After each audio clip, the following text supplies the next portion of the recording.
आज world youth day है। आज से 3 दिन के बाद हम 15 अगस्त मनाएंगे, स्वतंत्रता दिवस मनाएंगे। यूथ मतलब क्या? ये कभी आपने सोचा है?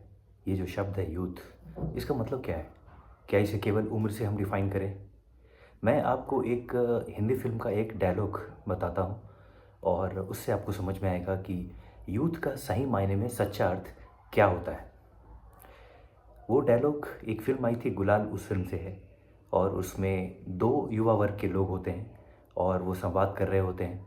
छात्र पॉलिटिक्स पे वो बेस्ड है वो फ़िल्म। उसमें से एक प्रोटैगनिस्ट कहते हैं, यूथ, यूथ बदलता है समाज को। और दूसरा जो उसका साथी है वो कहता है, अरे पर ऐसा क्या बदलना चाहता है वो? कौन सी ऐसी समस्या है जो बाकी के देशों में नहीं है?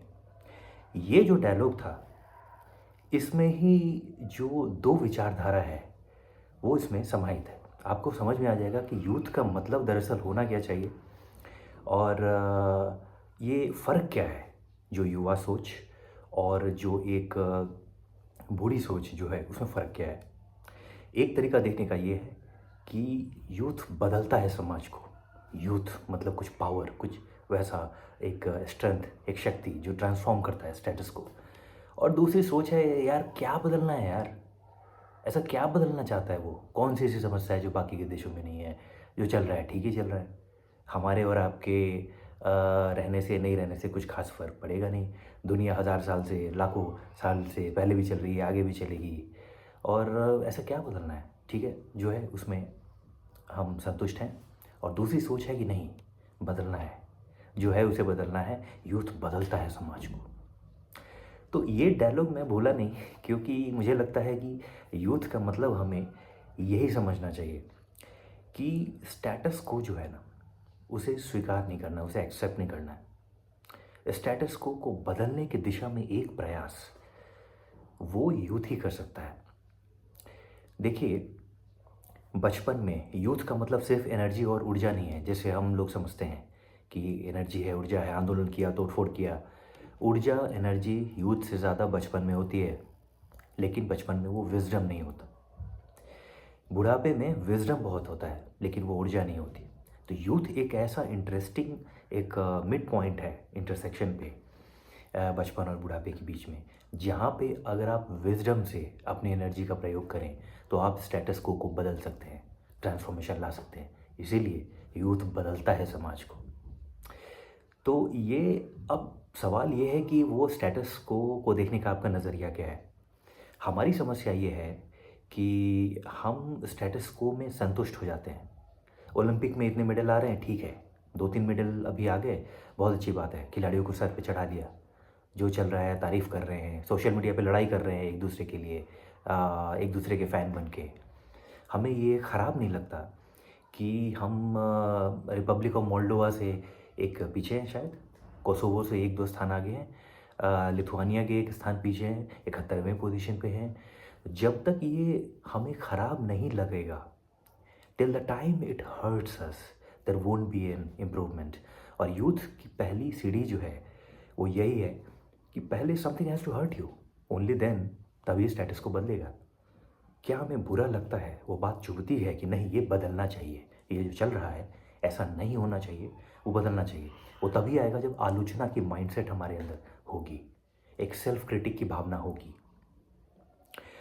हमारी सभी सरकारों की समस्या जो रही है, राजनीतिक सरकारें जितनी हुई है, पॉलिटिकल पार्टीज़, गवर्नमेंट्स, सभी पॉलिटिकल पार्टीज़, कोई एक की बात मैं नहीं कर रहा हूँ, ऑल पॉलिटिकल पार्टीज़, स्टेट में हो, राज्यों में हो या सेंटर पे हो, स्वतंत्रता के बाद से आज तक सभी सरकारों की यही समस्या रही है कि आलोचनाओं को किसी भी सरकार ने, किसी भी पॉलिटिकल पार्टी की सरकार ने स्वीकार नहीं किया। जब भी कहीं से विरोध या आलोचना की बात उठी तो तमाम तरीके के प्रयास किए गए, पूरे मशीनरी को यूज़ करके, कि उन आलोचनाओं को, क्रिटिसिज्म को दबा दिया जाए। अब क्या है कि आप अगर घाव को ऊपर से ढकने का प्रयास करेंगे तो वो भीतर ही भीतर आपको सड़ाता रहेगा और आपको कभी पता नहीं चलेगा कि उसका जो मूल, जो रूट है प्रॉब्लम का, वो क्या है। क्योंकि आपने बाहर से कवर अप करने की कोशिश की, क्योंकि बाहर दूसरे ना देख ले कि हाँ हाँ घाव है, नहीं नहीं, बाहर से मेरा देह, मेरी काया बहुत अच्छी है और हमें पता नहीं कि भीतर क्या उसका प्रॉब्लम हो रहा है। यही प्रॉब्लम हमारे साथ हुई है स्वतंत्रता के बाद से।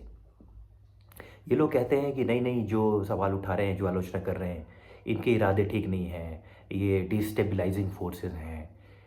उसमें से बहुत कम लोग होते हैं जिनकी जिनकी अपनी एजेंडा होती है, जो सिंडिकेट के अंदर काम करते हैं। ये बात भी सही है, ये तो चलेगा, इसको तो आप नकार नहीं सकते।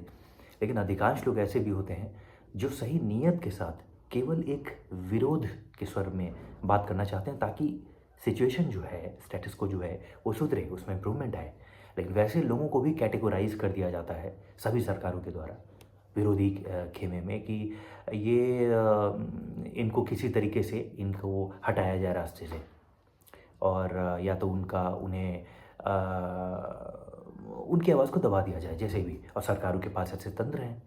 आप सरकार से, किसी भी सरकार से, राज्य सरकार हो, पंचायत की आपकी सरकार हो, म्यूनिसिपैलिटी में हो, यूनियन लेवल पे हो, आज़ादी के बाद से आज तक जितनी भी सरकारों ने ये प्रॉब्लम किया है। और जब भी किसी ने विरोध में बात कुछ कही, कंस्ट्रक्टिव क्रिटिसिज्म की भी बात की, तो उसे सही तरीके से लिया नहीं गया। अगर लिया जाता, कंस्ट्रक्टिव सकारात्मक विरोध, कंस्ट्रक्टिव क्रिटिसिज्म को सही तरीके से लिया जाता, तो हम आज बहुत आगे होते। लेकिन ऐसा हुआ नहीं। सरकारों को डर लग गया कि नहीं नहीं, ये हमारी सरकार हिला देगा, इससे परसेप्शन बिगड़ जाएगा पब्लिक का। होना ये चाहिए था कि सरकारों को ये समझना चाहिए था 1947 से लेके आज तक कि बाहर से हम हाइप मचाएं, दुनिया के सामने जब अपना चेहरा रखें तब हाइप क्रिएट करें, बड़े बड़े नंबर्स दिखाएं, वो अच्छी बात है। लेकिन इंटरनली जब आप अपने इंटरनल, किसी भी कंपनी में यही होता है, आप इंटरनली जब बोर्ड मीट में मिलते हैं तो आप एक दूसरे को अवगत कराते हैं कि भाई ये प्रॉब्लम है और हम बहुत संकट में हैं। जब तक हम स्वीकार नहीं करेंगे कि yes there is a problem, तब तक हम स्टेटस को सॉल्व नहीं कर सकते, प्रॉब्लम का समाधान हम नहीं कर सकते। तो ये हर्ट होना चाहिए। इसी को मैं युवा सोच की तरफ मुड़ने की ओर मैं एक आग्रह कर रहा हूँ आपसे कि युवा वही है जो स्वीकार नहीं करना चाहता कि ये जो स्टेटस को है, नहीं, हम सेटिस्फाई नहीं है, ये नहीं चलेगा, ये जो चल रहा है अभी तक नहीं चलेगा, 60 साल से चलता होगा, अब नहीं चलेगा। यही युवा सोच है। रतन टाटा ने, जब उनकी जो इंडिका जो हैचबैक कार है वो फेल हुई थी 97-98 में, तो वो उसे बेचने को गए थे। फोर्ड कंपनी बहुत बड़ी कंपनी है, हम सबको पता है, वो उसे सेल ऑफ करना चाहते थे क्योंकि उन्हें एडवाइस किया गया था कि ये चली नहीं। हम सबको पता है इंडिका का हाल क्या हुआ था। तो वो बेचने गए थे और फोर्ड के जब वो वहाँ पे डेट्रॉइट ऑफिस में गए थे अमेरिका में, तो उन्हें अपमानित महसूस हुआ था और उन्हें कहा गया था कि जब आपको कोई जानकारी नहीं है पैसेंजर कार के बारे में तो अपने बिज़नेस क्यों खड़ा कर दिया, और हम आपकी कार को ख़रीद के, ये बिज़नेस को ख़रीद के आप पे एहसान कर रहे हैं। रतन टाटा को ये बात बहुत चुभी थी और उसके बाद 10 साल के बाद जब रिसेशन आया, इकोनॉमिक रिसेशन आया 2008 में, तो फोर्ड की हालत बहुत ख़राब हो गई, बैंकरप्सी के करीब आ गई। उस समय रतन टाटा ने उनके जो मार्की ब्रांड्स है जागुआर, लैंड रोवर से ख़रीदा। तो ये उस समय उन्हें ख़राब लगा था, कुछ बात चुभी थी उन्हें, और कि ये आलोचना जो हुई उस बात को उन्होंने एक्सेप्ट किया था कि नहीं, इसका सही समय पे जवाब देना होगा। और फिर बाद में टाटा ने कोई एक्वायर किया उसे।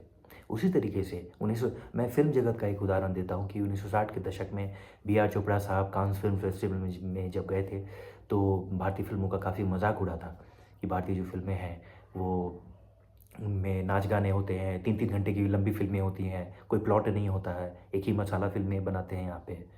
तो वो बात बी.आर. चोपड़ा साहब को बहुत चुभी थी और उसके बाद उन्होंने कहा था कि मैं विदेशी दर्जे की जो भी फिल्म है, जो जिस तरीके की फिल्म वो बना रहे हैं और सोच रहे हैं कि वो एक्सीलेंस है, वही मैं यहाँ बना के दिखाऊंगा। और उन्होंने कानून फिल्म बनाई।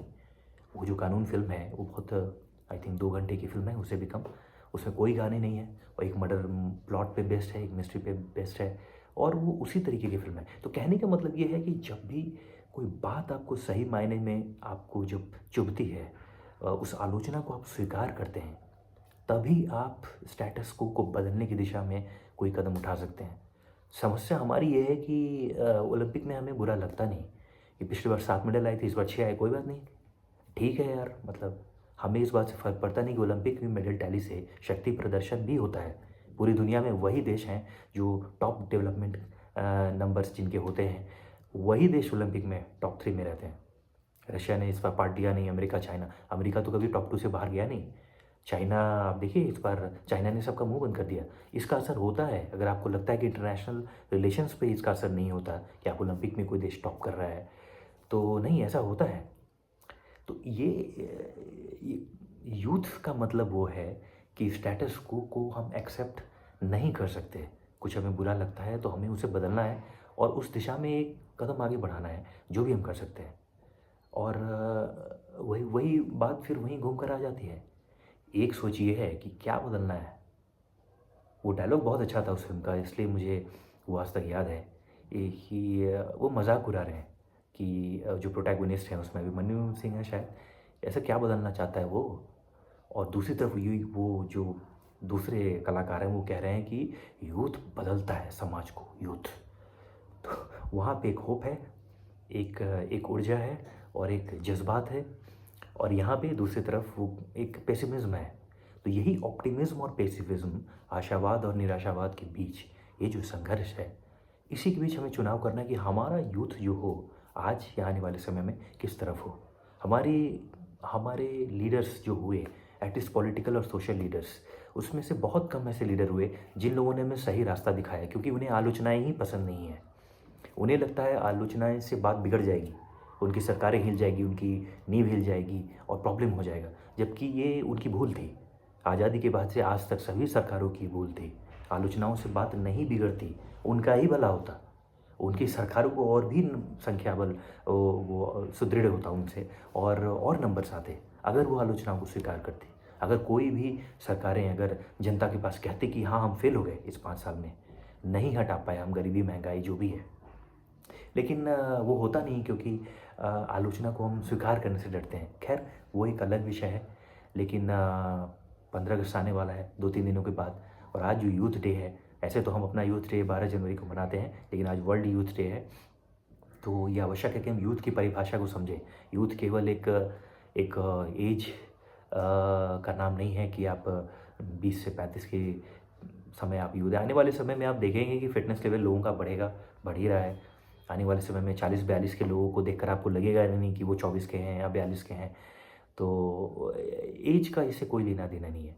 वो अपनी एक युवा सोच से लोग जवान होते हैं या बूढ़े होते हैं। तो मैं आपसे पूछता हूँ कि आप किस तरफ हैं? यूथ यूथ बदलता है समाज को। आप उस जुनून के तरफ हैं, उस आशावाद, उस ऑप्टिमिज़्म के साथ हैं, या फिर दूसरी ओर जो दूसरे प्रोटैगोनिस्ट कह रहे थे उस डायलॉग में, अरे ऐसे क्या बदलना चाहता है वो? और जिस तरीके से उन्होंने डायलॉग कहा था, उसमें एक कटाक्ष भी था, एक सटायर भी था, और एक एक उनके हिसाब से उन्हें ऐसा लग रहा था कि मैं तो इसे सही सीख दे रहा हूँ। अरे क्या पागल की तरह बात कर रहा है यार? क्या बदलना चाहता है? कौन-सी समस्या है जो बाकी देशों में नहीं है? सब ठीक है और जो होगा अपने हिसाब से होगा। तो एक सोच वो है। मुझे याद है एक इंसिडेंट, और इस घटना से, इस कहानी से मैं अपनी इस वीडियो को ख़त्म करता हूँ। 2007-8 के अराउंड में मैं आईआईएम अहमदाबाद में एक सेमिनार हुआ था। एपीजे अब्दुल कलाम साहब आए थे, तत्कालीन राष्ट्रपति थे। वो एक ग्रिड सीरीज़ का लेक्चर लेते थे आईआईएम अहमदाबाद में, globally resurgent India through innovative transformation. तो उसमें मैं लुई कान प्लाज़ा में, वो एक सेमिनार, एक ये हो रहा था, एक मीटिंग टाइप की हो रही थी, और मैंने हाथ खड़े करके सर से ये पूछा था कि व्हाई डू यू थिंक कि India is not going to achieve vision 2020। क्योंकि 1997 में हम लोगों ने बचपन में अब्दुल कलाम साहब की वो बुक पढ़ी थी, विज़न 2020। तो उस समय उन्होंने ये इसकी परिकल्पना की थी कि हम 2020 तक हम पूर्ण रूप से एक all round developed super power बन जाएंगे। और 2007-8 तक ये बिल्कुल क्लियर हो गया था लगभग कि नहीं यार, वो नहीं होने वाला, और हम बहुत पीछे हैं, बहुत पीछे हैं। तो मैंने ये सवाल बहुत ही एक इनोसेंस के साथ पूछा था कि तब आपने वो बुक लिखा था, अब आपको क्या लगता है कि हम कहाँ पीछे रह गए, क्या चूक हो गई, आगे हम क्या कर सकते हैं? और कलाम साहब ने एक गुस्से में और कोई ओज वाला व्यक्ति अगर पूरी ऊर्जा के साथ, कुछ पैशन के साथ जवाब देता है, तो उस स्पीकर जो वक्ता होता है, उसमें एक ओज वो झलकता है, एक अलग सी एक कैप्टिवेटिंग पावर होती है, एक मैग्नेटिज्म होती है। तो वो जो आंसर उन्होंने दिया, वो एक वो बहुत प्रभाव छोड़ने वाला वो मोमेंट था। और उन्होंने कहा कि why do you think we have failed.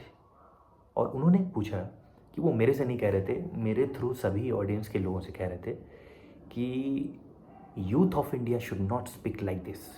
उन्होंने अपने जो टिपिकल एक्सेंट में उन्होंने कहा कि अगर युवा ही इस तरह की बात करेगा तो होगा क्या हमारा भविष्य। उन्होंने कहा youth of India should not speak like this. You saw we won T20 world cup with young team. उनका इशारा था उसके कुछ महीने शायद पहले, उसके आसपास हम कोई वर्ल्ड कप जीते थे T20 क्रिकेट में। तो उन्होंने कहा कि हम युवा टीम से जीत कर आएँ तो युवा, भारत का युवा कर सकता है, तो we will definitely achieve vision 2020। अब आप समझिए कि उस समय के जो हालात थे, उस समय भी कलाम साहब को ये भरोसा था, ये विश्वास था कि हम विजन 2020, हम हारे नहीं हैं, हम उससे पीछे अभी नहीं हटने वाले, हम अचीव कर लेंगे।